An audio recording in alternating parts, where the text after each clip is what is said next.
यहां हम अवसर लागत की बात कर रहे हैं और अवसर लागत का मतलब होता है कि जो उत्पादन के सीमित साधन होते हैं उसको जब उत्पादन में लगाया जाता है तो एक साधन अनेक कार्यों को संपन्न कर सकता है, या यूं कह सकते हैं उसके वैकल्पिक प्रयोग होते हैं। तो वैकल्पिक प्रयोगों में वो उस काम को करता है जिसको करने से उसकी उत्पादकता बढ़े।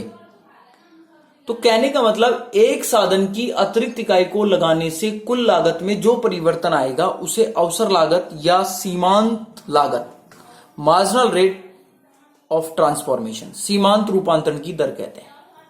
मतलब किसी दूसरी वस्तु का यदि आप उत्पादन करना चाहते हैं तो उसके बदले पहली वस्तु का जितना आप त्याग करेंगे, जो त्यागने की दर है वो उस साधन की सीमांत अवसर लागत कहलाती है। फॉर एग्जाम्पल, जैसे हम एक तालिका के माध्यम से समझ सकते हैं कि जैसे हम इकाई और x वस्तु, x का मतलब आप गेहूं मान लीजिएगा, और y वस्तु इसका मतलब आप मक्का मान लीजिएगा या कपास मान लीजिएगा, जो भी आप ले सकते हैं।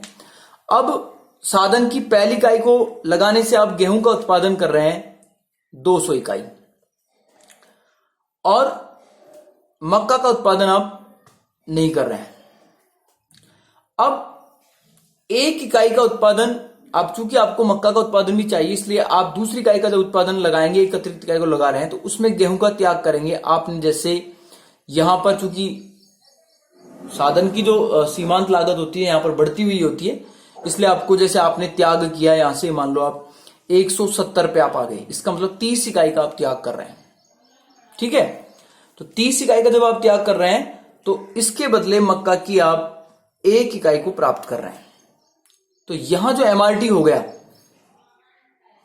वो 1:30, मतलब मक्का की एक इकाई को प्राप्त करने के लिए गेहूं का त्यागने का जो अनुपात आ रहा है वो 30 इकाई आ रहा है। फिर आप एक अतिरिक्त इकाई बढ़ाएंगे, अब आपने यहां 30 बढ़ाया, तो चूंकि वो बढ़ती हुई अवसर लागत होती है इसलिए आप यहां 50 कम कर दीजिएगा, 30 और ये 130 पर आ गए, और आपने एक इकाई इसकी प्राप्त कर ली है। तो 1:50, अब ये 50 इकाई छोड़ रहे हैं आप, या फिर आप एक फिर इकाई बढ़ा रहे हैं इसमें।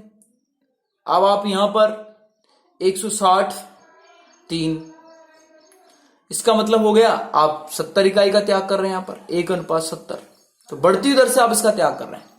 तो कहने का मतलब यहां गेहूं की अवसर लागत है मक्का। यदि आपको इस तरीके से समझ नहीं आता है तो इसको आप दूसरा एग्जांपल भी ले सकते हैं। जैसे हमारे पास एक खेत है, यह खेत 1 हेक्टेयर भूमि का है। अब इसमें हम एक समय में एक ही काम कर सकते हैं, एक समय में एक ही काम कर सकते हैं। यदि हम इसमें गेहूं उगाते हैं या गेहूं बोते हैं तो निश्चित तौर पर आपको किसका त्याग करना पड़ेगा? मक्का का त्याग करना पड़ेगा।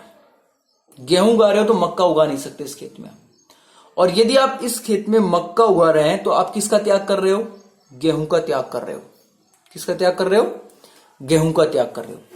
तो कहने का मतलब यहां ऐसी स्थिति में गेहूं की अवसर लागत मक्का है, मक्का की अवसर लागत गेहूं है। तो यहां एक दूसरी साधन या दूसरी इकाई या दूसरे उत्पादन को प्राप्त करने के लिए पहली वस्तु का जो आप त्याग कर रहे हैं, पहली इकाई का जो त्याग कर रहे हैं, जिस दर से त्याग कर रहे हैं वो दर उस साधन की सीमांत अवसर लागत कहलाती है। फॉर एग्जाम्पल, आप इसको यूं भी समझ सकते हैं, जैसे एक उत्पादन का साधन ए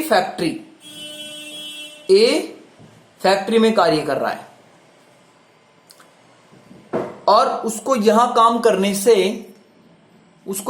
करने से 10,000 रुपए मिल रहे हैं। कितने मिल रहे हैं? 10,000 रुपए। और यदि इसी साधन को बी फैक्ट्री में काम करने से यदि 15,000 रुपए मिले तो एक विवेकशील उत्पादन का साधन ए से बी फैक्ट्री में चला जाएगा उत्पादन बढ़ाने के लिए, उत्पादन करने के लिए। क्यों? क्योंकि उसको यहां की तुलना में यह ज्यादा। मैंने अभी आपको बताया कि उत्पादन के साधन सीमित है और उनके वैकल्पिक प्रयोग हैं। वैकल्पिक प्रयोग का मतलब वो यहां भी काम कर सकता है, यहां भी काम कर सकता है, लेकिन विवेकशील साधन वहां काम करता है जहां उसको काम करने से ज्यादा मिलता है। तो कहने का मतलब यहां यह है कि कोई भी उत्पादन का साधन वहां काम करेगा जहां उसको ज्यादा मिलेगा। तो वो साधन ए फैक्ट्री को छोड़कर बी फैक्ट्री में जाएगा तो इसका कारण बनेगा 5,000 रुपए की अवसर लागत। एक अवसर मिल रहा है उसको, दूसरा अवसर मिल रहा है, जिसके कारण इस अवसर का वो त्याग कर रहा है। तो जिसको प्राप्त करने के लिए जिस अवसर का त्याग किया जाता है वो उसकी अवसर लागत कहलाती है। या फिर हम इसको यूं भी कह सकते हैं कि अवसर लागत बराबर